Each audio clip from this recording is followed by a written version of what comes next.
Marilah kita mulai kajian kita malam hari ini dengan mengucap basmalah. Bismillahirrahmanirrahim.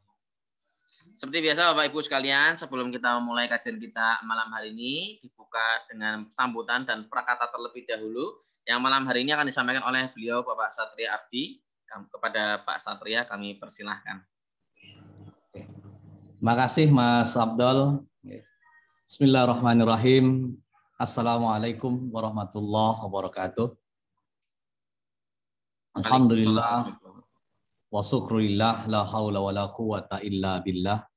Asyhadu an la ilaha illallah wahdahu la syarikalah wa asyhadu anna Muhammadan abduhu wa rasuluh la nabiyya ba'dah. Allahumma shalli wa sallim wa barik ala nabiyil karim khatamil anbiya wal mursalin.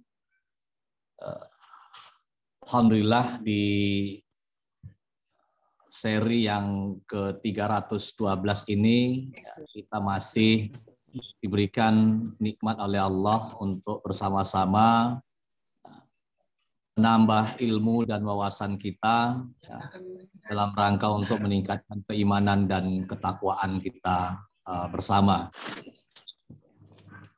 Terima kasih kepada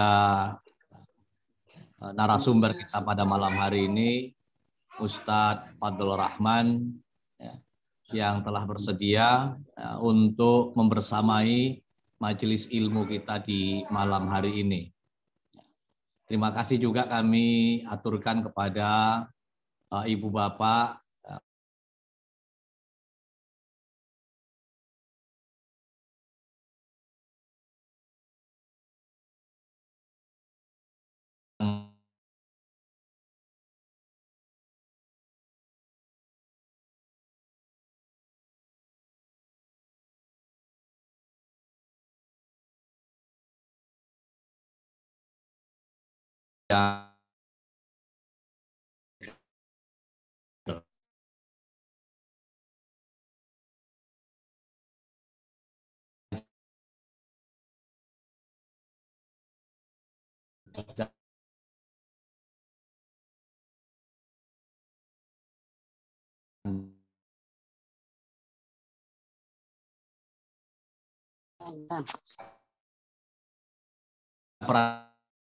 di dalam kondisi pandemi COVID pada saat ini. Kalau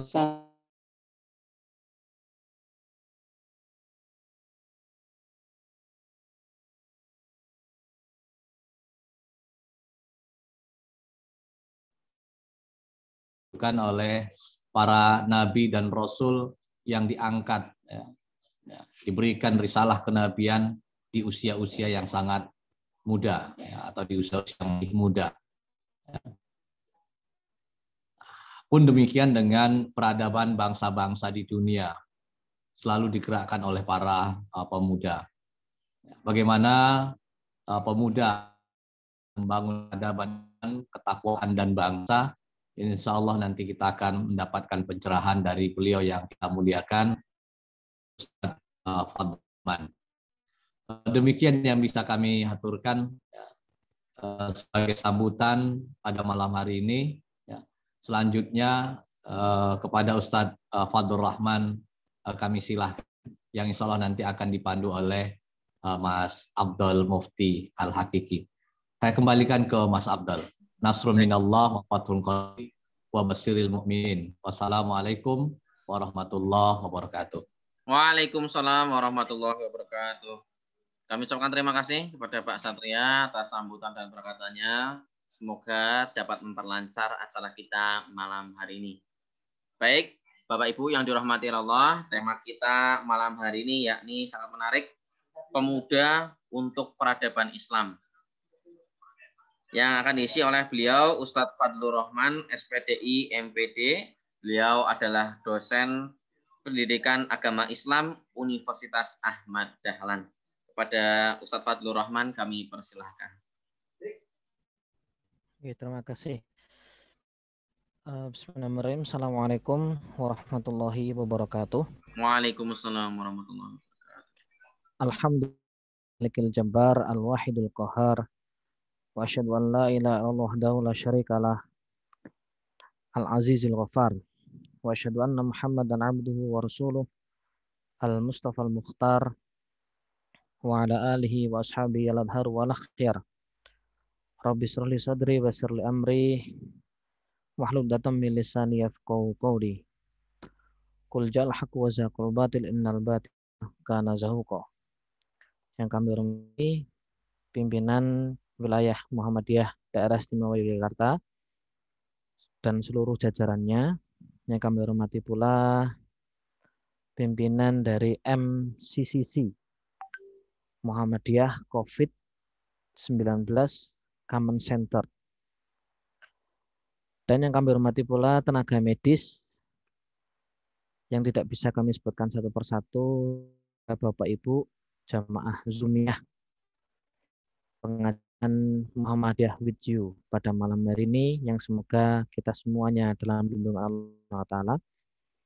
Alhamdulillah Allah mengizinkan kita bertemu sama-sama belajar Bapak Ibu untuk terus meningkatkan keimanan pribadi kita, kemudian nanti menyalurkan kepada keluarga kita, kemudian nanti akan terbentuk keluarga yang baik, dan juga dan itu termasuk salah satu peran kecil kita untuk memperbaiki penerus-penerus kita. Karena sekarang kita saatnya mulai merenungkan bagaimana pemuda sekarang untuk masa depan bangsa, begitu nggih. Salawat dan salam semoga tetap terlimpahkan kepada Nabi Muhammad SAW. Semoga yang mengikuti Zoom ini, keluarganya dan anak-anak cucunya semuanya mendapatkan syafaat Nabi Muhammad SAW pada hari kiamat kelak. Amin ya Rabbana. Bapak Ibu yang dimuliakan Allah, pada malam hari ini saya akan membahas tentang apa saja kira-kira peran pemuda yang bisa dilakukan untuk mengisi peradaban Islam secara umum. Wabil khusus nanti apa yang bisa dilakukan sebagian kecil saja untuk peran dalam mengisi atau membantu atau melakukan hal yang baik pada masa-masa pandemi COVID-19. Oke, Bapak Ibu Allah. Oke. Ada pertanyaan dari ada pernyataan dari William Edward Gladstone. Beliau termasuk salah satu mantan Perdana Menteri Inggris, pernah mengatakan begini, percuma kita memerangi umat Islam sekarang, tidak akan mampu menguasainya selama di dada para pemuda Islam itu masih duduk Al-Quran. Tugas kita sekarang adalah Al-Quran dicabut, maksudnya di situ ya, dari hati-hati, baru kita akan menguasai mereka. Dengan Edward ini menjelaskan, minuman keras dan musik lebih bisa menghancurkan umat Muhammad SAW daripada 1000 meriam. Oleh karena itu, tanamkan dalam hati mereka rasa cinta terhadap materi dan seks. Naudzubillah. Ini sudah ditulis oleh William Edward, dikutip dari Al-Fatah edisi 2 tahun 2004. Dan ternyata pernyataan ini ada benarnya dan juga ada salahnya. Karena memang dalam Al-Quran juga dijelaskan wa makaru wa makarallahu khairul makirin. Meskipun banyak orang yang ingin bermakar dengan Allah, ingin banyak melakukan atau menanak atau menenggelamkan syarat Islam, tapi Allah lebih pandai dalam berbuat makar, begitu ya. Ini tidak akan bisa menjatuhkan cahaya Islam. Nah, tetapi maksud saya di sini bisa benar, ada bisa salah, karena apa? Pernyataan Edward ini sekarang juga banyak pemuda Islam lebih banyak hafal Quran, muncul banyak-banyak pondok pesantren, tahfidz, begitu ya. Ada yang dari tingkat SMP, SMA, gitu, bahkan SD, gitu. Makanya saya mengatakan di sini wa makaru wa makarallah.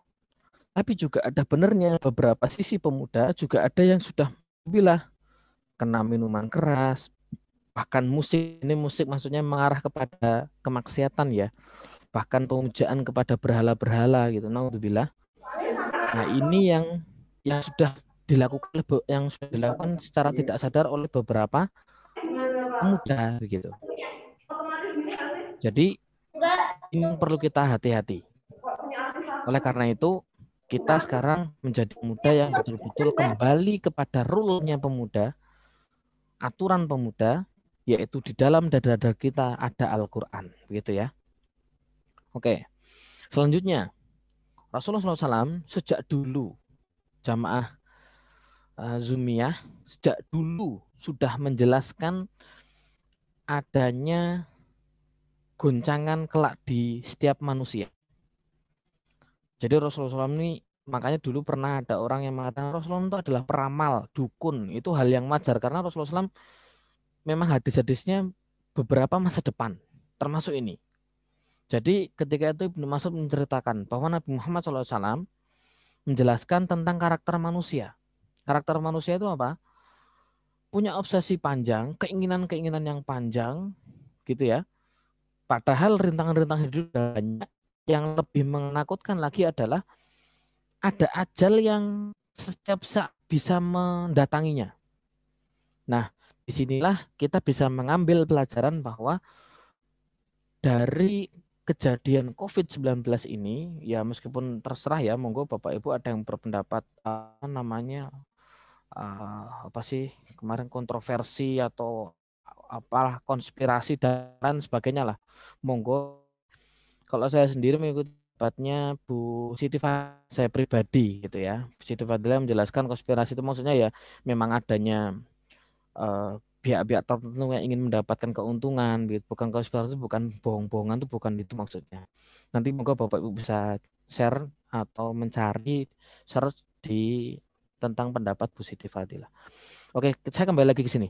Jadi di sini kita betul-betul belajar bahwa obsesi kita, masa depan kita, keinginan kita, cita-cita kita yang betul-betul setinggi langit, tapi kita lupa bahwa ada ajal yang setiap saat bisa datang. Nah, disinilah kita betul-betul ditampar oleh Allah, kalau bahasa saya, ditampar oleh Allah dengan setiap hari ada berita meninggal, ada macam-macam. Itu juga menjadi pelajaran buat kita bahwa disinilah kita tidak hanya berpikir tentang sekarang, masa depan, tapi juga lebih jauh lagi. Apa itu Bapak Ibu yang dimiliki Allah? Yaitu keriduan Allah dan Allah. Jadi setiap amal kita sekarang arahkan untuk mendaji ibadah kepada Allah. Kita ngaji begini, monggo Bapak Ibu sambil sare, sambil santai, sambil dahar. Kita niatkan karena Allah, insya Allah berpahala. Monggo Bapak Ibu ketika didik anak masa depan ini menjadi amal ibadah kita. Ketika kita meninggal maka menjadi amal soleh kita. Ketika dia melakukan apa yang kita ajarkan dan akan terus mengalir ketika kita meninggal dunia.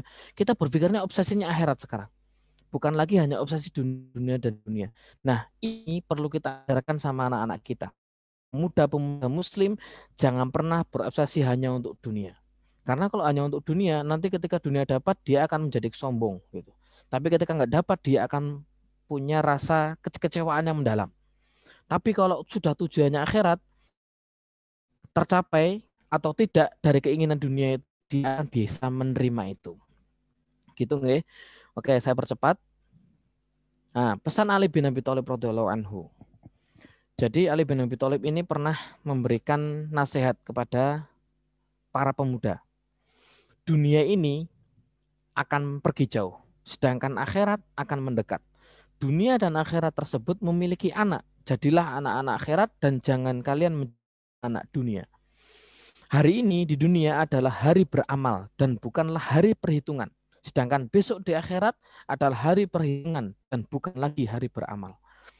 Jadi Ali bin Abi Thalib mengarahkan anak-anak muda supaya dari kecil sekarang sudah berpikir bagaimana menjadi anak-anak akhirat.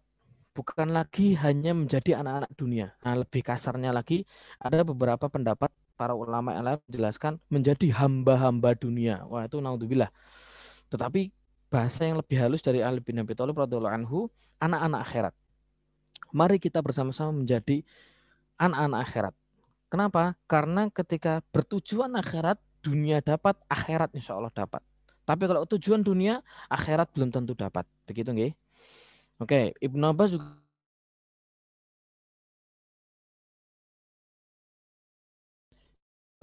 sababaka qabla haramik. Ini saja ya. Jadi 5 perkara saya yakin Bapak Ibu yang dimuliakan Allah sudah paham ya. Maksimalkan masa mudamu sebelum datang masa tuamu gitu ya. Ada 5 perkara ini, tapi saya tekankan yang masa mudamu sebelum masa tuamu. Kenapa kok ditekankan masa muda? Ternyata apa? Di masa muda inilah setiap orang bisa memaksimalkan potensi dari hal yang paling kecil sampai besar. Di masa muda inilah kita bisa memaksimalkan ibadah full kepada Allah. Di masa muda inilah kita bisa memaksimalkan potensi semua yang kita miliki dari keilmuan, panca indera, pendengaran, penglihatan, iman, dan lain sebagainya. Bahkan tenaga. Di masa muda inilah semangat kita betul-betul menjadi semangat yang full begitu. Makanya Bapak Ibu Allah, ketika kita sekarang sudah punya putra, arahkan semangat kita yang dulu muda, arahkan kepada anak-anak kita. Arahkan kepada keluarga kita. Supaya apa? Supaya persiapan untuk masa depan yang lebih baik. Supaya tidak kaget dengan perubahan zaman yang begitu cepat sekarang. Begitu. Oke, saya lanjutkan. Bapak Ibu Allah, Al-Munawi juga menjelaskan di sini maksudnya tadi 5 hal sebelum hilang tadi, maka 5 hal itu akan merasa betul-betul tidak bisa dimaksimalkan ketika hilang. Merasa menyesal ketika sudah betul-betul hilang.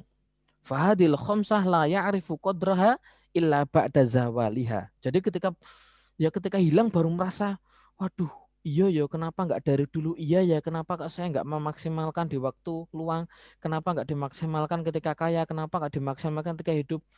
Bahkan dalam hadisnya Nabi Muhammad SAW memberitakan kita, banyak orang sudah meninggal dunia di alam barzah, di alam kubur maksudnya.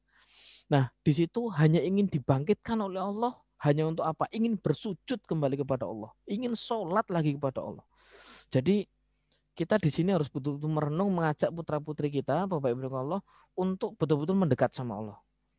Loh, Pak, bagaimana sekarang kita harus di rumah? Ketika di rumah, Bapak Ibu Allah, malah bisa full membimbing keluarga kita. Ketika mau ke masjid pun juga ada beberapa aturan pemerintah yang perlu kita taati, begitu nggih. Kalau beberapa daerah sudah mulai dibuka gitu ya. Ada yang melaksanakan sholat begitu dengan berjarak, kemudian dengan protokol kesehatan ketat, cuci tangan, cek suhu, ada begitu. Ketika bisa di masjid, alhamdulillah. Tapi ketika bisa di rumah, maksimalkan di rumah, gitu nggih. Oke. Ini juga penegasan buat kita, Bapak Ibu yang dimuliakan Allah dan rekan-rekan anak-anak muda. Allah Subhanahu wa taala menegaskan di sini ahsani takwim. Disinilah sebaik-baik penciptaan, maksudnya Allah menciptakan manusia dengan sebaik-baik penciptaan. Kemudian para ulama menjelaskan di sini maksudnya apa sih, kok sebaik-baik penciptaan itu maksudnya apa gitu. Ada 4 pendapat. Pendapat yang pertama, kami telah menciptakan manusia dengan sebaik-baiknya, yaitu sebagaimana di waktu muda, waktu masa kuat, masa-masa masih kuat dan masih semangat untuk beramal. Ini pendapatnya Ikrimah. Ini salah seorang sahabat Rasulullah SAW. Kemudian ada juga pendapat yang lain dari Ibnu Abbas, Ibrahim Qatadah, dan Dohak menjelaskan dikembalikannya ke masa tua renta setelah berada di usia muda atau dikembalikannya di masa-masa tidak semangat untuk beramal setelah sebelumnya berada di masa semangat untuk beramal. Ini menjelaskan ayat yang kelima. Summa radadnahu asfala safilin. Jadi ketika sudah diciptakan dengan sebaik-baiknya, kemudian kembalikan ke tempat yang serendah-rendahnya, itu maksudnya kembali ke masa tua. Nah, disitulah maka dijelaskan dalam surat At-Tin ini ayat 4-6, kecuali orang-orang beriman dan mengerjakan amal soleh, maka bagi mereka pahala yang tiada putusnya. Jadi Bapak Ibu Allah, dalam ayat ini bisa dipahami bahwa orang-orang beriman dan beramal soleh, dia tidak akan pernah putus pahalanya. Makanya ketika masa muda maksimalkan gitu ya, ibadah gitu ya. Oke, saya lanjutkan. Nah, ini sekarang sudah mulai ada keutamaan pemuda, rekan-rekan anak-anak muda ini. Rasulullah SAW pernah memperingatkan bahwa ada 7 golongan yang dinaungi oleh Allah yang pada waktu itu yaumala dilla illa dilluh. Tidak ada naungan kecuali hanya naungan dari Allah. Apa itu salah satunya? Wasyabun nasa'a bi ibadatillah. Dan seorang pemuda yang tumbuh dewasa dalam beribadah kepada Allah. Jadi kita sebagai orang muda, Bapak Ibu juga masih muda sih. Insya Allah masih muda. Karena besok di surganya Allah akan kembali muda Bapak Ibu. Gitu ya. Dan ketika kita muda, tumbuh dengan dewasa dalam beribadah kepada Allah, Allah tuh sangat kagum, sayang. Gitu ya. Nah, disinilah pertama hadis yang ini menjelaskan tentang naungan Allah bagi anak muda yang tumbuh dewasa dalam beribadah. Ini masih dinaungi Allah, satu. Kedua, Allah kagum. Innallaha azza wa jalla la ya'jabu minasyabbi laisat lahu sabwah. Oh, Masya Allah. Allah sangat kagum sama orang muda yang tidak pernah menyimpang atau tidak menyimpang dari kebenaran.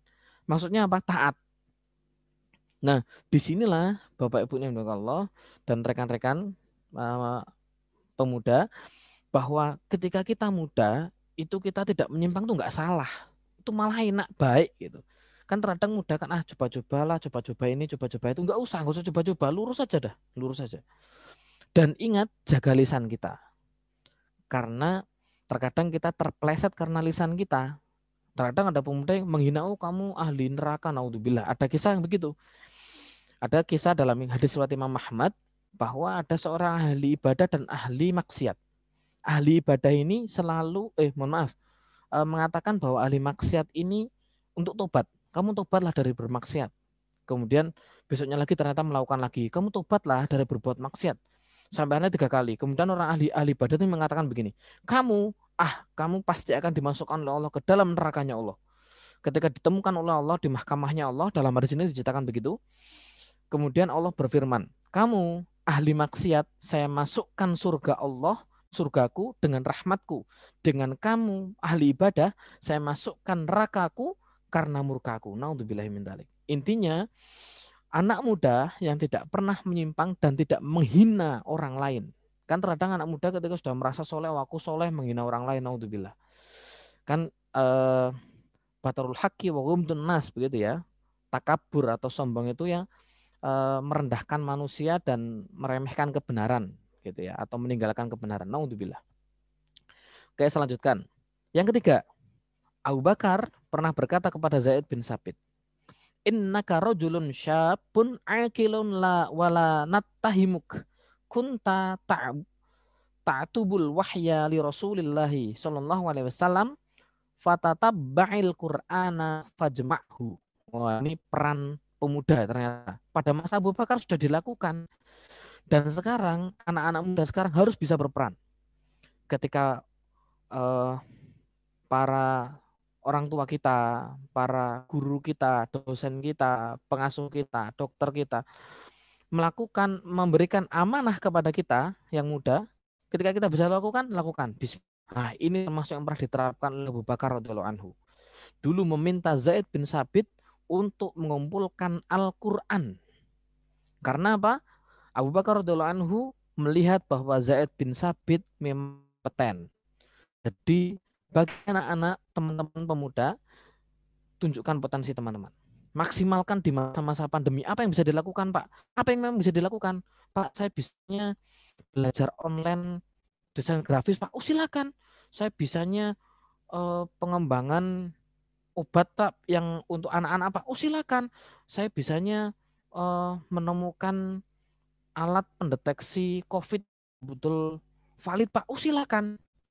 Apapun yang memang bisa dilakukan bagi pemuda, kembangkan. Disinilah kita betul-betul diam dengan dua hal.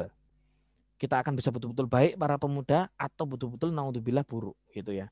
Yang tengah-tengah jarang, gitu ya. Ya ada tapi jarang. Yang kanan ini bisa terus semakin soleh. Yang kiri naudzubillah ini. Nah, mudah-mudahan dapat hidayah dari Allah kemudian kembali lagi.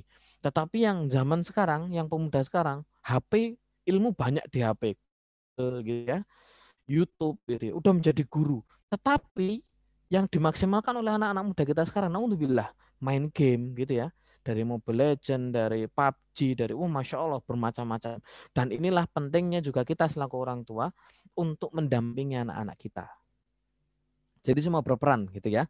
Ini Abu Bakar sebagai sesepuh, gitu ya, menasehati yang muda Zaid bin Sabit. Oke, Ini pesan untuk mahasiswa, tapi bisa juga untuk para pemuda. Gitu. Ini pesan Rasulullah SAW kepada Ibnu Abbas ketika itu Ibnu Abbas masih muda. Ya ghulam, inni u'allimuka kalimatin ihfadillaha yahfadka. Wahai anak kecil, aku berpesan kepadamu dengan apa? Jagalah Allah, niscaya Allah akan menjagamu. Nah, disinilah kita selaku pemuda harus betul-betul menjaga Allah. Kita juga selaku orang tua, Bapak Ibu Allah, juga menasihati anak kita begitu. Ketika keluar rumah, salim begitu nggih. Sekarang ingatkan prokes gitu, menggunakan masker double, kemudian menggunakan sudah dipersiapkan semuanya, salim, kemudian pesankan sama anak. Selain untuk doa, bismillahirrahmanirrahim, la haula wala quwata illa billah, ketika naik kendaraan, ladzi sakhkharana hadza wa ma kunna, dan seterusnya. Tapi juga pesankan ini Bapak Ibu. Ihfadillaha yahfadka. Wahai anakku, jagalah Allah, senantiasa Allah pun juga akan menjagamu. Maksudnya apa? Selalu ingat Allah, jaga sholat, jaga zikir gitu ya, dan lain-lain. Karena memang dalam hadisnya Bismillahirrahmanirrahim dijelaskan itu sudah dilindungi oleh malaikat. Allah sudah mengutus malaikat di situ. Dan setan pun mengatakan, oh kita gimana mau menggoda orang yang sudah dilindungi dari malaikat begitu. Jadi itulah beberapa banyak manfaat yang memang kita rasakan, Bapak Ibu yang dimuliakan Allah dan jamaah Zumiyah. Oke, kita lihat video terlebih dahulu.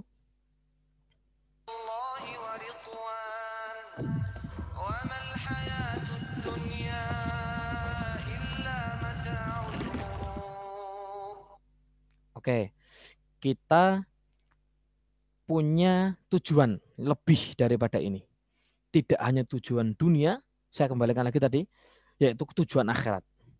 Anak-anak muda kita sekarang ajarkan mindset untuk tujuan akhirat. Akhirat, akhirat, dan akhirat. Apa yang dilakukan dunia harus sesuai dengan aturan Islam. Begitu ya. Nanti ada kesimpulannya insya Allah. Tapi saya secara umum akan menyampaikan materi terlebih dahulu. Insya Allah nanti akan ada maksudnya. Jadi kita arahkan anak-anak kita, mudi kita untuk arahnya ke akhirat. Uang insya Allah datang. Rezeki insya Allah datang. Karena memang dalam hadis yang dijelaskan ketika umur 4 bulan ditiupkan ruh ke dalam janin, itu sudah ditetapkan 4. Rezeki, ajal, takdir baik dan buruk, dan juga jodoh. Jadi sudah ada 4. Jadi sudah ada takdirnya itu sudah 4 gitu ya. Sudah langsung ditetapkan pada waktu 4 bulan usia 4 bulan dalam janin. Jadi sudah nggak perlu lagi ditakutkan. Kita sudah tidak perlu lagi menakut-nakuti anak, bagaimana uangmu, bagaimana rezeki. Tidak perlu. Tapi arahkan anak-anak kita, Bapak Ibu Allah, untuk akhirat, untuk akhirat, untuk akhirat. Loh, Pak, anak saya jurusannya kimia, Pak. Loh, monggo, kimia untuk pengembangan Islam, gitu. Fisika untuk pengembangan Islam, gitu. Biologi untuk pengembangan Islam, gitu. Bukan biologi yang hanya dipelajari dari barat saja semata, tidak, tapi juga kaitkan dengan Islam. Oh, ternyata biologi itu menjelaskan bahwa setiap pagi tanaman itu bertasbih kepada Allah. Itu kan Masya Allah tabarakallah nih Bapak Ibu nih. Jadi ternyata biologi itu tanaman bertasbih sama Allah dengan suara khusus begitu. Jadi keilmuan apapun kaitkan dengan Islam. Oke, selanjutkan Bapak Ibu. Oke, ini ada beberapa prestasi pemuda. Prestasi pemuda. Oke.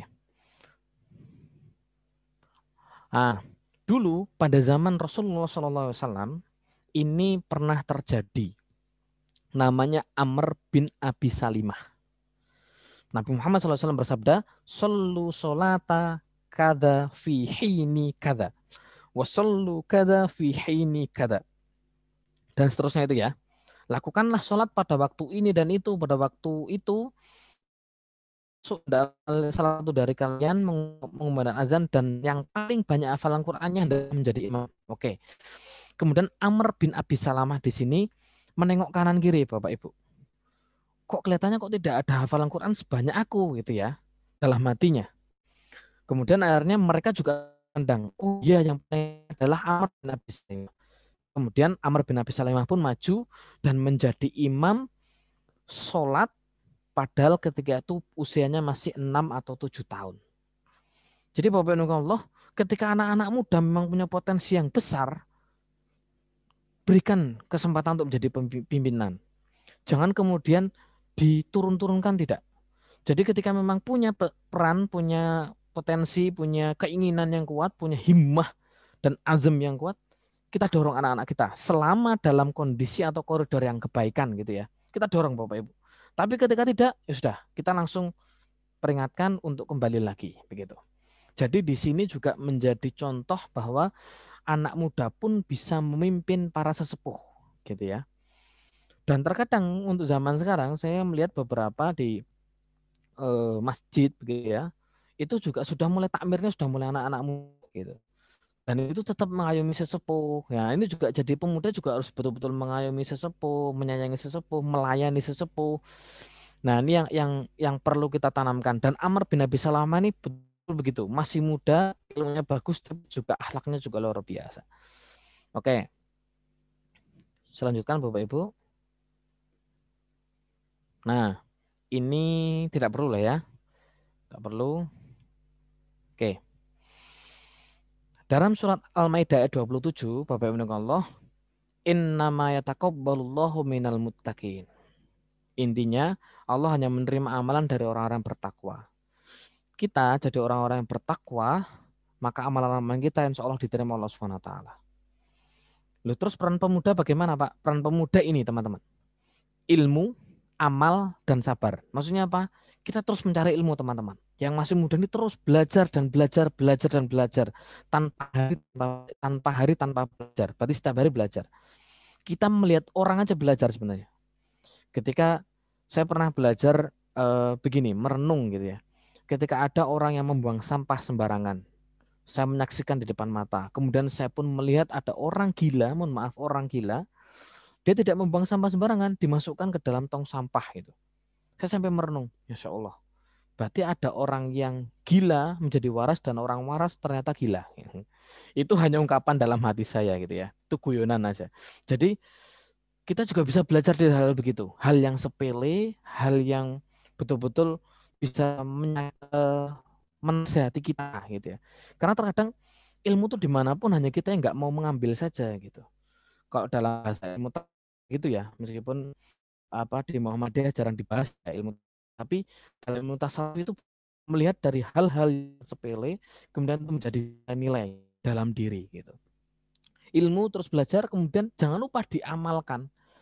Kita terus belajar tentang Islam, bagaimana sholat yang baik, bagaimana menjadi orang muslim yang baik, bagaimana ketika adab-adab dengan para sesepuh, bagaimana ketika menuntut ilmu yang baik, kita dengan dosen, bagaimana dengan guru, bagaimana dengan dokter, bagaimana dengan perawat, bagaimana lisan kita dijaga, bagaimana tangan kita dijaga, semuanya kita belajar utuh gitu ya. Kemudian diamalkan. Ketika diamalkan, saya yakin pasti ada hinaan, cercaan, makian tuh pasti ada aja. Nah, terus bagaimana Pak? Terakhir, sabar. Kita berilmu, matang ilmunya, diamalkan, kemudian sabar. Oke, ini intinya Bapak Ibu Allah, ini intinya yang tadi saya sampaikan dari atas sampai bawah, bahwa pemuda Islam harus terus berkaya. Backgroundnya baik teknologi, sains, industri, fisika, kimia, biologi, dan lain sebagainya. Tapi ingat Bapak Ibu Allah dan teman-teman pemuda, ilmu agama tetap menjadi dasar. Kenapa? Karena kalau teknologi, orang-orang ahli teknologi, ahli industri tidak paham ilmu agama, maka dia akan melakukan penelitian apapun yang memang dia bisa lakukan, tidak pernah memikirkan apa akibat dari itu. Jadi lingkungan tidak dipikirkan, bagaimana efek lingkungan, bagaimana efek keluarga, bagaimana efek dan lain-lain. Tapi kalau ilmu agama ada, dia akan tetap menjaga, oh nanti kalau merusak alam, otomatis merusak habitat hewan, otomatis akan merusak air, kemudian akan merusak pemukiman setempat. Pasti akan merenung begitu. Makanya Bapak Ibu Allah dan para pemuda, jadilah orang muda yang penuh kreasi, penuh karya, maksimalkan dalam bidang teman-teman. Semuanya tetap ingat, lihat dasar Al-Quran dan Sunnah Al-Makbulah. Karena itu pegangan kita. Sehingga kita belasan gitu ya. Naudzubillah kalau kita kebablasan kan nanti seperti Korun ya, ketika ditanya kan hadza ilmin indi begitu ya.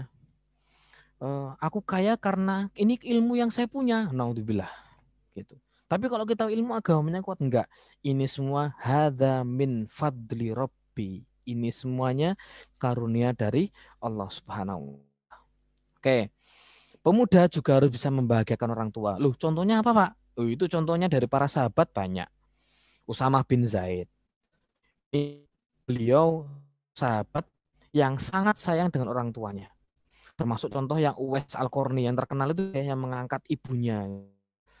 Kemudian kisah Mus'ab gitu ya. Ini di sini kisahnya Atok yang sampai menuruti tidak mau sholat sunnah atau puasa sunnah karena menuruti ibunya. Itu tetap bisa masuk surga, teman-teman. Masya Allah, nggih. Jadi ini termasuk kebaikan gitu. Selama diturutinya perintah tersebut bukan termasuk ke dalam kemaksiatan. La ta'ata fi makhlukin fi maksiatil khaliq. Tidak boleh taat kepada makhluk untuk bermaksiat sama Allah.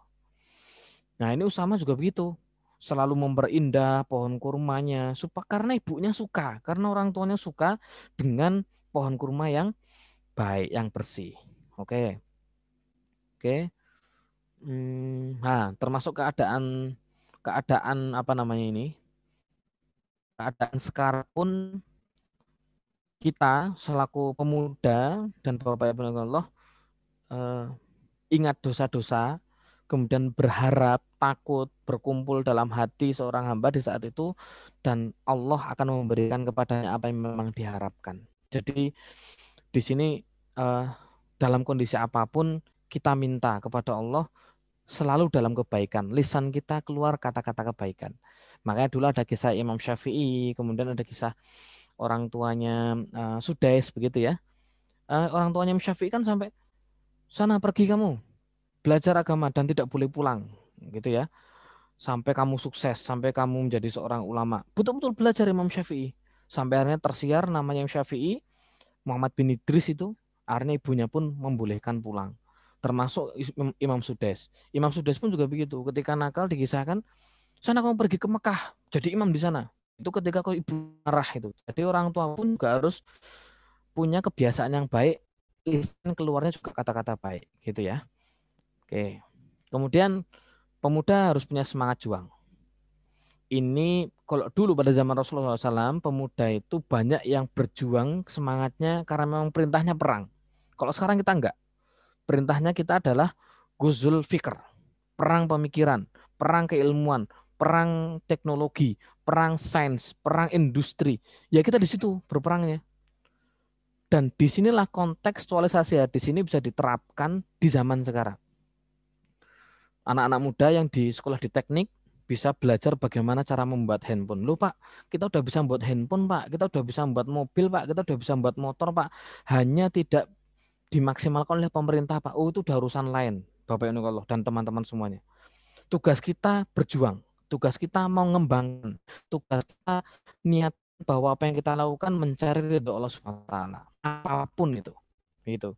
Jadi ketika kita masih muda sekarang maksimalkan, silakan maksimalkan untuk terus mengembangkan keilmuan. Nah, ini kalau dulu yang kisahnya dua sahabat yang ketika itu perang Badar ya. Bapak Ibu mungkin masih ingat, saya hanya mengulang. Jadi ketika perang Badar itu kan perang Uhud maksud saya. Perang Uhud kemudian para sahabat ketika itu banyak yang pulang luka-luka, minimal dalam surah itu dijelaskan lukanya 10 luka minimal itu, dan ketika sedang saling mengobati begitu, kemudian Rasulullah SAW mendapatkan wahyu untuk mengajak yang ikut perang Uhud tadi untuk berangkat berperang lagi.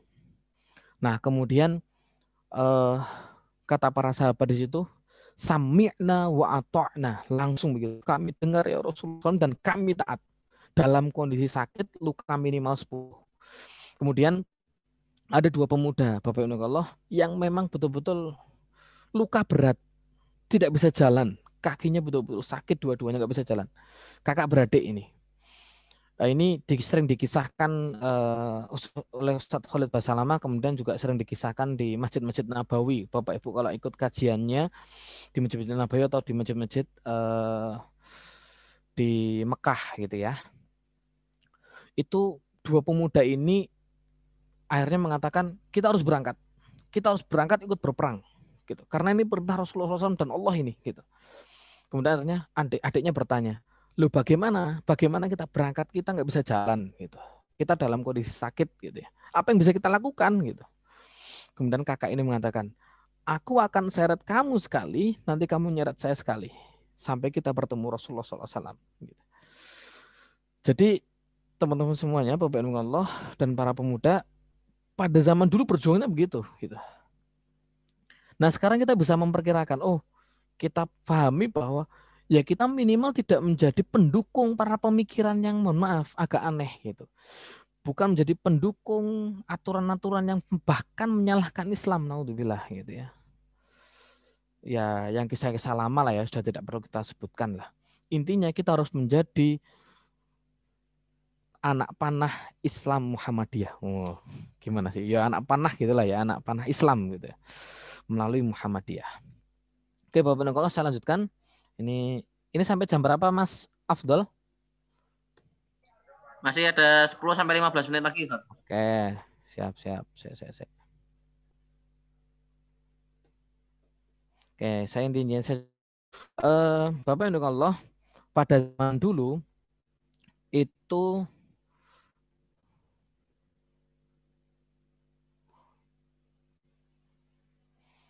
para sahabat Rasulullah SAW itu juga tidak banyak yang kaya. Maksudnya ada beberapa yang miskin, bahkan banyak mayoritasnya miskin. Termasuk ini kisah 70 pemuda dari kalangan Ansor. Dari Anas bin Malik ini cerita bahwa dulu ada 70 pemuda dari kalangan Ansor ini digelari Al-Qurra. Al-Qurra itu pembaca Al-Quran. Dan mereka ini tinggalnya di Masjid Nabawi. Ketika petang, apa yang mereka lakukan? Mereka keluar ke pinggiran kota Madinah, mereka belajar bersama dan mendirikan sholat. Keluarga mereka menyangka kalau mereka sedang di masjid. Sementara orang-orang di masjid menyangka bahwa mereka pulang ke rumah. Gitu. Sampai akhirnya, Masya Allah nih, Masya Allah, tabarakallah, 70 pemuda ini dari kalangan Ansor mendekati waktu subuh, mereka mencari air lalu mencari kayu bakar. Untuk apa? Mereka bawa dan sandarkan di dinding kamar Rasulullah SAW. Tuh, di sini juga pesan moral buat kita, anak-anak muda, bahwa kita mencari doa orang-orang soleh, kita mencari ridho para dosen kita mencari keberkahan ilmu dari para dosen dan guru-guru kita tanpa pandang bulu gitu ya. Kita berikan apa yang kita bisa berikan gitu ya. Nah, dari hasil-hasil penjualan kayu tadi, jadi ada beberapa kayu yang diberikan disandarkan di dinding Rasulullah dan air itu, tapi juga ada yang dijual. Nah, dijual kemudian untuk apa? Hasil jual kayu tadi untuk memberikan makan buat para penghuni sufah. Sufah ini orang-orang miskin. Jadi ini kisah pemuda yang betul-betul melayani orang-orang miskin, melayani kiai, dosen, akademisi, dokter, dilayani. Masya Allah. Nah ini juga amal soleh teman-teman, gitu ya. Oke, saya lanjutkan. Kemudian, ini sudah tidak perlu. Oke, ini sudah. Nah ini, pesan buat teman-teman dan para pemuda-pemudi dan juga kita, Allah, untuk anak-anak kita. Selalu pesankan, jagalah Allah, semoga Allah menjagamu tadi ya. Maksudnya apa? Ini penjelasan hadisnya yang lain. Allah SWT berfirman, aku mewajibkan umatku sholat 5 waktu. Dan aku berjanji pada diriku sendiri, maksudnya Allah, bahwa barang siapa yang menjaga pada waktunya, aku akan memasukkannya ke dalam surga. Adapun yang tidak menjaga sholat di waktunya, maka aku tidak memiliki janji kepadanya. Fala ahdalahu indi. Jadi kita ajak anak-anak kita untuk menjaga sholat. Maksud tadi ihfadillah yahfadka, termasuk sholat, termasuk zikir, ngaji, ingat sama Allah. Ya ini, gitu. Jangan sampai kita ketika anak-anak kita di perantauan, abang, gimana uangnya? Jangan begitu Bapak Ibu. Tapi dahulukan sampun sholat belum, sudah duha, sudah ngaji, sudah. Jadi amalan-amalan ibadah yang ditanyakan. Baru nanti terakhir itu hanya masalah uang, monggo. Tetapi yang paling utama kita rubah. Ingatkan anak-anak kita untuk senantiasa dekat dengan Allah Subhanahu wa taala. Oke, kemudian ini sudah tidak perlu. Nah, ini Bapak Ibu Allah peringatan juga buat anak-anak kita bahwa selain menjaga sholat tadi juga sudah ada peringatan sejak dulu bahwa kalau sejak kecil tidak atau berumur 7 tahun diajak sholat, maka pukullah ketika umur 10 tahun. Nah ini saya nggak tahu ketika sudah umur 20-an tahun dipukul atau di apa, saya belum tahu ya, karena pemahaman kontekstualisasi hadis ini belum dipertajam gitu. Tetapi intinya di sini juga ancaman sebenarnya, ancaman bahwa ini umur 10 tahun aja dipukul gitu. Maka lebih dari itu nggak boleh lagi meninggalkan sholat gitu ya, maksudnya gitu. Oke. Nah, rekan-rekan mahasiswa dan para pemuda, jadi kita dari muda ini silakan amal soleh, tingkatkan keimanan gitu ya. Kemudian terus berdoa bertekad, kemudian ketika dewasa amalkan sunnah, kebajikan dilanjutkan. Ketika tua kita sudah tidak mampu apa-apa, maka berlaku hadis yang lain bahwa amalan apa yang memang kita sudah lakukan di masa muda itu akan tetap mengalir meskipun kita tidak lakukannya di masa tua atau di masa sakit gitu. Ada hadisnya. Jadi Bapak Ibu Allah, pasti kebaikan. Dalam kondisi kita muda memaksimalkan ibadah, tua kita sudah tidak mampu beribadah secara maksimal, maka amal ibadah kita yang dulu masih muda akan menambal kekurangan kita juga di masa tua kita. Oke, saya percepat Bapak Ibu. Oke, kita menjadi orang tua juga saya mengajak Bapak Ibu yang dirahmati Allah untuk mengajak anak-anak kita bersama-sama menjadi penghuni surga bersama-sama. Jadi anak cucu kita gitu ya, beriman gitu, dan tiap-tiap mereka terikat dengan apa yang memang dia kerjakan. Jadi di sini memang perintah Allah Subhanahu wa taala untuk ngajak cucu keluarga dalam keimanan, ibadah, kemudian tidak hanya berkumpul di dunia tapi juga berkumpul di surganya Allah Subhanahu wa taala. Oke. Nah, ini dari kesolehan diri tadi, para pemuda sudah menjaga hubungan dengan Allah, tujuannya dengan Allah gitu ya. Kemudian menjadi diri keluarga yang soleh gitu. Kemudian akhirnya berkembang sampai ke masyarakat yang lebih baik. Oke. Kemudian ini juga Nabi Muhammad SAW selalu kita sebagai anak-anak muda untuk terus berintrospeksi diri, bukan banyak menyalahkan orang. Nah, ini saya nyampaikan ke teman-teman mahasiswa dan rekan-rekan pemuda bahwa terkadang kita merasa banyak orang yang salah di mata kita, padahal kita masih tahu ilmu sedikit gitu. Sedangkan orang-orang yang lebih tua daripada kita banyak salahkan, kita banyak mengatakan kamu nggak tahu dan lain sebagainya. Seakan-akan kita lebih enggak. Evaluasi diri kita. Hasibu qabla gitu ya. Kalau dalam sini hatta yus'al an khamsin an umrihi fi ma afnah an syababihi fi ma ablah gitu ya. Tidak akan pernah berubah bergeser kaki manusia di hari kiamat kelak ketika sebelum ditanya 5 hal ini. 1, umurnya untuk apa digunakan. 2, tentang masa mudanya apa dihabiskan. 3, hartanya dari mana diperoleh dan untuk apa. Dan keempat, tentang apa ia amalkan dari apa yang ia ketahui. Maksudnya dia ilmunya itu benar atau enggak, belajar ilmu agamanya gitu ya. Maka di sini pentingnya ilmu agama yang baik, yang benar, insya Allah di Muhammadiyah sangat lurus. Silakan ikuti nasihat-nasihat para asatidz dari Muhammadiyah. Kemudian kita maksimalkan di masa muda untuk senantiasa beribadah kepada Allah. Di MCCC bernilai ibadah. Bantu orang bernilai ibadah. Bapak Ibu dokter, perawat kesehatan diniatkan untuk mencari ridho Allah, bantu orang bernilai ibadah. Bapak Ibu yang dimuliakan Allah yang mengajar, dosen, guru, berangkat dari rumah pergi, kalau sekarang mungkin di rumah diniatkan ibadah, mencari rezeki untuk keluarga, anak dan istri, nilai ibadah.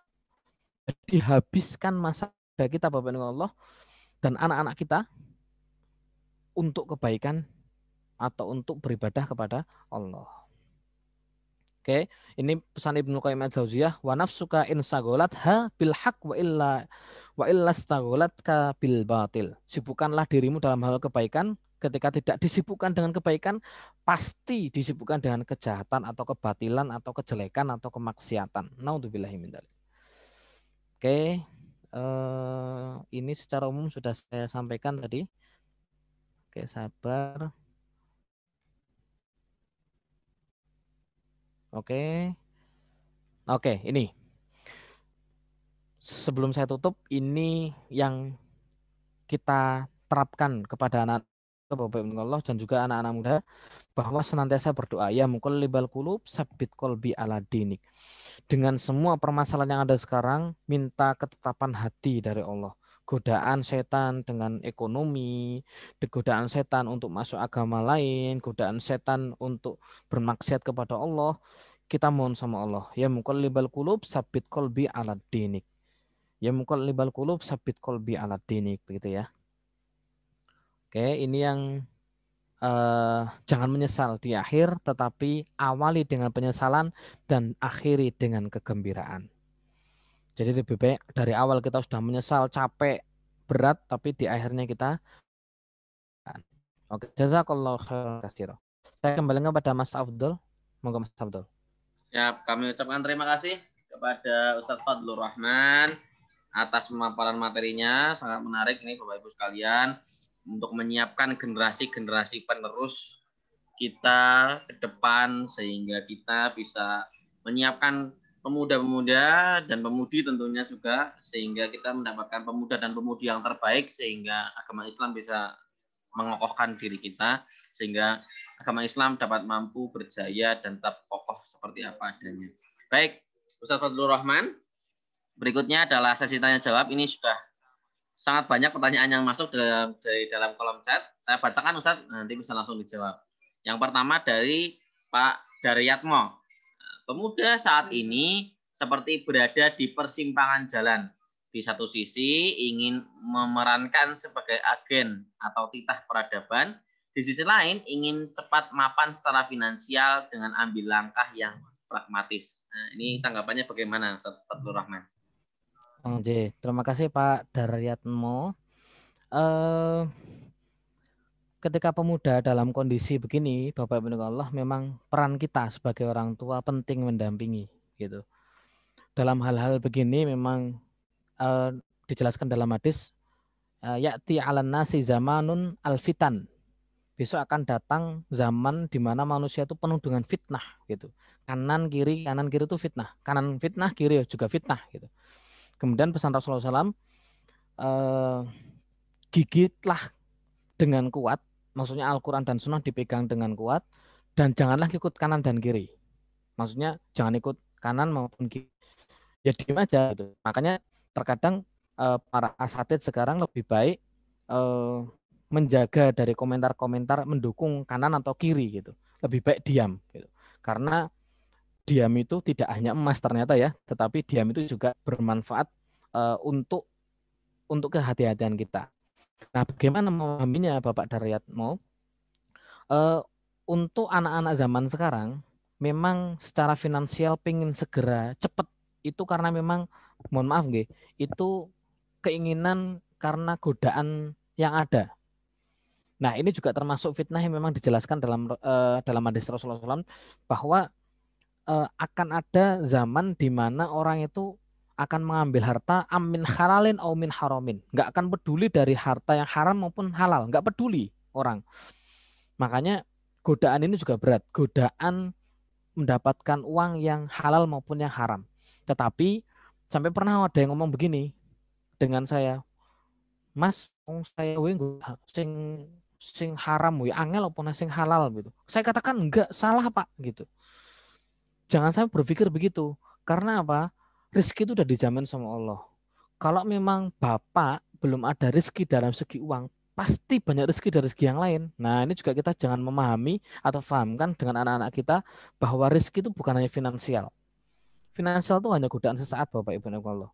kita ajarkan pada anak-anak kita untuk senantiasa bersedekah, kemudian untuk senantiasa menjaga hubungan dengan Allah, sibukkan diri dengan belajar ilmu agama daripada melihat gangguan-gangguan tadi. Makanya saran saya tadi arahkan anak-anak kita untuk langsung kepada Allah. Jadi jangan kemudian eh, secara instan pengen kaya, secara instan pengen punya finansial yang lebih gitu. Karena itu hanya pragmatis, betul hanya pragmatis dan itu hanya keinginan sesaat. Nanti kalau memang sudah zaman berubah, seperti dulu ya, saya tuh merenung dulu nggak ada namanya cita-cita itu YouTuber itu. Sekarang anak-anak SD ditanya cita-cita YouTuber Bapak Ibu. Cita-cita apa YouTuber? Masya Allah, tabarakallah gitu. Kok nggak ada cita-cita yang dulu kan, kalau saya kan dulu ditanya mungkin zamannya Pak Satria juga ya. Cita-cita apa ya yang kamu inginkan, polisi, tentara gitu nggih Pak Satria nggih. Saya pun begitu gitu. Sekarang enggak, YouTuber gitu, artis gitu. Masya Allah, tabarakallah. Makanya pertama, kurangi tadi gangguan-gangguan yang memang ada, arahkan anak-anak kita kepada belajar atau memperdalam ilmu agama. Tapi ilmu agama yang benar Bapak Ibu, kan terkadang juga ilmu agama, terkadang mohon maaf, ada ustadz yang dikit-dikit bid'ah, salah, keras gitu, ada juga. Tapi naudzubillah, jangan sampai belajar dengan ilmu agama yang ustadz yang terlalu keras. Muhammadiyah insya Allah aman gitu ya. Nanti saya sarankan begitu Bapak Daryat, arahkan, nggih begitu, wallahu alam nggih. Baik, terima kasih atas jawabannya Ustaz Fadlur Rahman. Berikutnya ada pertanyaan dari Pak Tukimo. Kunci kondisi pemuda masa yang akan datang tergantung pada kurikulum pendidikannya saat ini. Kurikulum pesantren saya masih kurikulum pesantren. Nah, pada kurikulum pesantren saya masih yakin sejalan dengan ajaran Al-Qur'an. Nah, lalu bagaimana pendapat Ustadz Fadlur Rahman tentang kurikulum pendidikan umum saat ini? Oke, dari Pak Tukimo nggih. Oke. Saran saya begini Pak Tukimo, kita nggak mungkin meminta pendidikan umum untuk ayo tambahkan pesantren Ramadan. Saya juga lulusan pesantren Ramadan Bapak Ibu. Jadi kita tidak mungkin bisa memaksakan untuk meminta seperti jalan dan pondok pesantren, tidak mungkin. Makanya saran saya Bapak Ibu Allah, sebelum memasukkan ke pendidikan umum, kuatkan dulu landasan anak-anak kita. Contoh, anak SD didasari dengan keilmuan dasar membaca Quran, keilmuan dasar tentang Iqra, hafalan-hafalan surat-surat pendek gitu ya. SMP tambahkan lagi pondok tahfidz. Sudah hafal Quran Bapak Ibu? SMA silahkan. Oh kamu silahkan SMA ke sains, apapun ya yang tentang sains atau teknologi silahkan. Kuliah silahkan ke teknik nuklir semua. Nah, tapi dasar agamanya sudah kuat Bapak Ibu.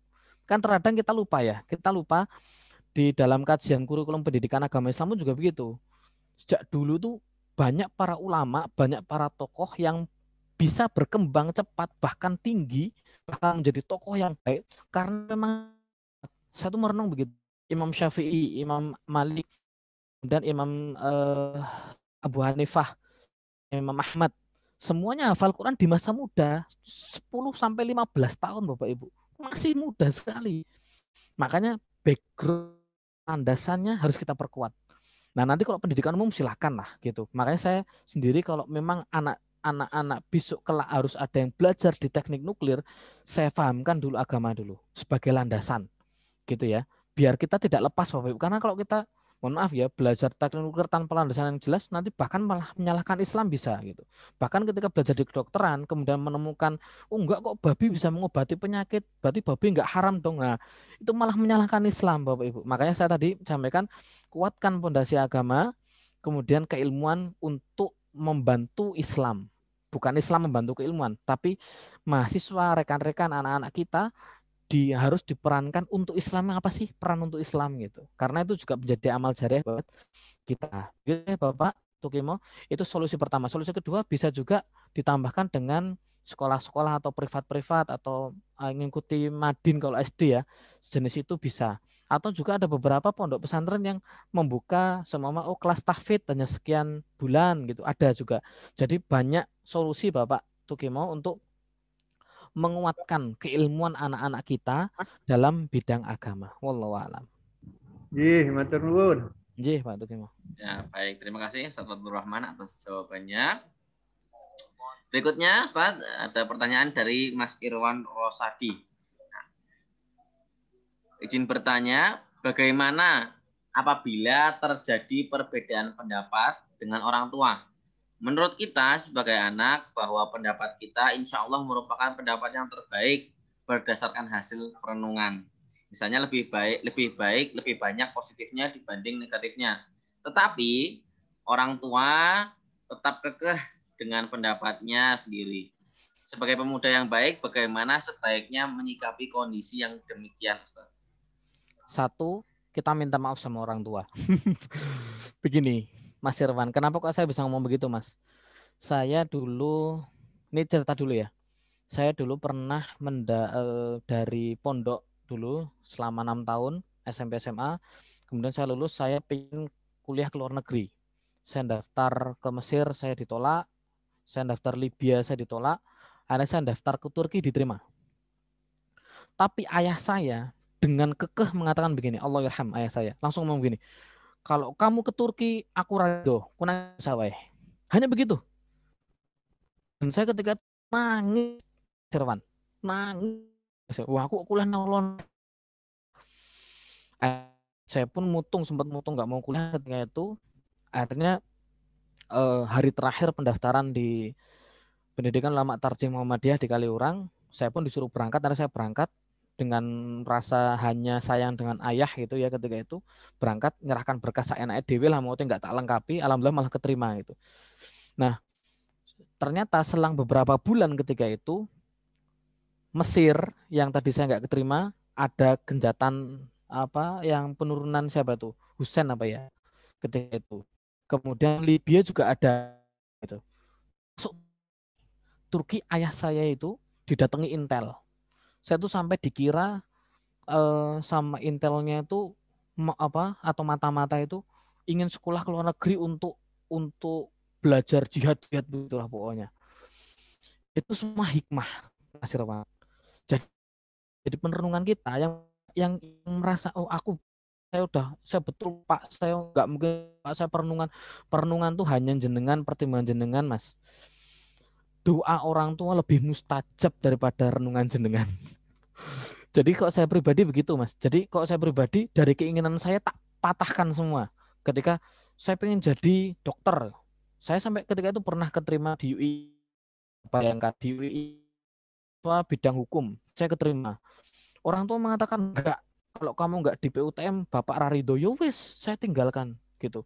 Ternyata emang di bidang hukum kan emang berat ya zaman sekarang ya. Jadi hakim kan emang berat ya. Dalam hadisnya pun juga banyak ancaman gitu kan. 3 hakim, 1 yang masuk surga begitu ya.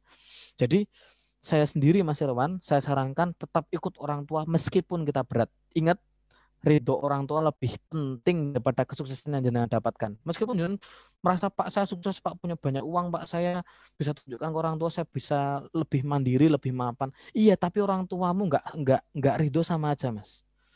Lebih baik saran saya, apapun yang memang orang tua minta selama itu dalam kebaikan, dalam hasanah, silakan ikuti. Ikuti mau saja, minta ridho, minta doa, minta ridho, minta doa, hanya itu saja.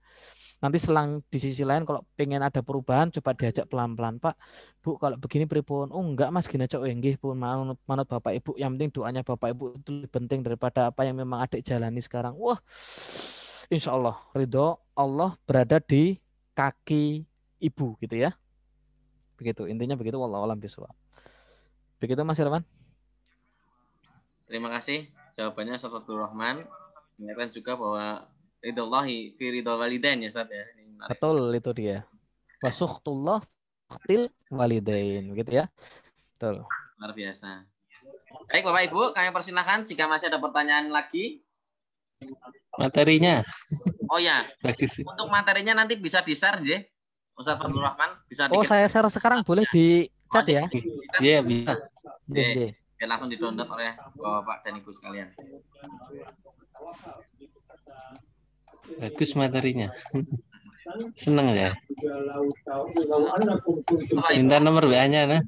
Nomor WA. Memiliki Mohon maaf, Bapak Ibu, bagi yang menginginkan materi dan menginginkan poster untuk pengajian setiap malam, sebetulnya bisa bergabung langsung di WA grup kami, nggih, supaya narasumber juga tidak kerepotan untuk membalas satu persatu. Kami sudah mengkolektifkan itu. Monggo link WA grupnya sudah saya share di kolom chat, Bapak Ibu sekalian. Matur nuwun. Oh, nggih. Ya. Nanti saya share di grup. Jadi, Mas Abdul, nggih. di-share ke Pak Satria saja, Ustaz. Siap. Pak Satria ngirim. Baik, monggo Bapak. Siap. Kalau ada pertanyaan, bisa langsung membuka mikrofonnya atau bisa langsung tetap menuliskan di kolom chat. Barangkali masih ada 1 atau 2 pertanyaan lagi sebelum kami tutup. Baik. Cukup ya Bapak Ibu. Baik, jika tidak ada pertanyaan lagi, kami ucapkan terima kasih kepada Ustaz Fadlur Rahman. Sangat menarik materinya Ustaz, membawakan kita semangat bahwa pemuda ini masih mempunyai harapan bagi bangsa. Agama yang penting adalah agama. Ketika agama kita kokoh, insya Allah kita bisa memperkuat agama kita, bisa memperkuat bangsa kita, sehingga kita bisa menjadi pribadi-pribadi yang baik. Terakhir Ustaz, mohon izin untuk memberikan closing statement Ustaz. Terima kasih Mas Abdul. Saya ucapkan terima kasih kembali kepada Pak Satria atas kesempatannya untuk berbagi pengalaman dan belajar bersama dengan Bapak Ibu semuanya. Untuk closingnya, bertemu di dunia juga bertemu di surga. Begitu sajalah. Siap, terima kasih Ustaz Fadlur Rahman atas kesempatannya. Semoga bisa mengisi di kesempatan Muhammadiyah with you berikutnya. Insya Allah. Ya, terima kasih Ustaz. Kami ucapkan terima kasih juga kepada Bapak Ibu yang telah bergabung dalam kajian Muhammadiyah with you malam hari ini. Marilah kita akhiri sama-sama pengajian kita malam hari ini dengan mengucap hamdalah. Alhamdulillah. Alhamdulillahirobbilalamin. Akhir kami juga selalu berdoa kepada Bapak Ibu yang sekarang sedang isoman, yang sekarang sedang sakit. Semoga segera diangkat penyakitnya oleh Allah, segera disembuhkan oleh Allah. Kepada Bapak Ibu yang sekarang sudah sehat, sudah kuat, semoga kita semua selalu dalam perlindungan Allah. Amin amin ya rabbal alamin. Amin ya Kurang rabbal lebihnya kami mohon maaf. Nun wal qalami wa may yasturun fastaghfirul khairat. Wassalamualaikum warahmatullahi wabarakatuh. Waalaikumsalam warahmatullahi wabarakatuh. Jazakallah khairan katsiran. Naam wa yakum Asad. Pamit Ustaz Satria. Anjir, Terima kasih Ustaz Fadlur Rahman. ke depan nggih. Siap Ustaz, siap. Terima kasih Ustaz Fadlur. Nah, nanti materi Pak Ustadz ke Pak Satria saja, Pak Satria. Oke, siap. Oke.